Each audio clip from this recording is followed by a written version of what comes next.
Quick revision Indian geography.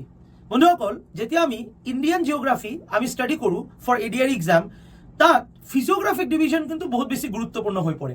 চ' মনত ৰাখিবা, ভাৰতবৰ্ষৰ টোটাল আমাৰ ফিজিঅ'গ্ৰাফিক ডিভিজন আছে 6খন। কি এই ফিজিঅ'গ্ৰাফিক ডিভিজন? নাম্বাৰ 1 যদি আমি চাবলৈ যাওঁ, আমাৰ নৰ্দাৰ্ণ মাউণ্টেইন। নাম্বাৰ 2 আমাৰ কি আছে? Northern plain. আমাৰ কি আছে? Peninsular plateau. আমাৰ কি আছে? ডেজাৰ্ট। আমাৰ আছে কোষ্টাল এৰিয়া, আৰু আছে আমাৰ that is the island group.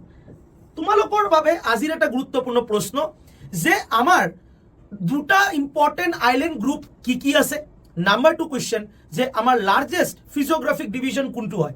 এই দুটা প্ৰশ্নৰ উত্তৰ কমেণ্ট ছেকশ্যনত দি দিয়া। লগতে তোমালোক সকলোৰে বাবে কিন্তু আমাৰ যদি আমি চাওঁ অফাৰ ডাবল ভ্যালিডিটি আৰু বেচত গোটেইবোৰ বেচত প্ৰাইচ ড্ৰপ চলি আছে। মিছ নকৰিবা। Y225 কোড ইউজ কৰি আজিয়ে এনৰোল কৰি লোৱা এডিআৰই সফলতা বেচত। থ্যাংক ইউ সো মাচ।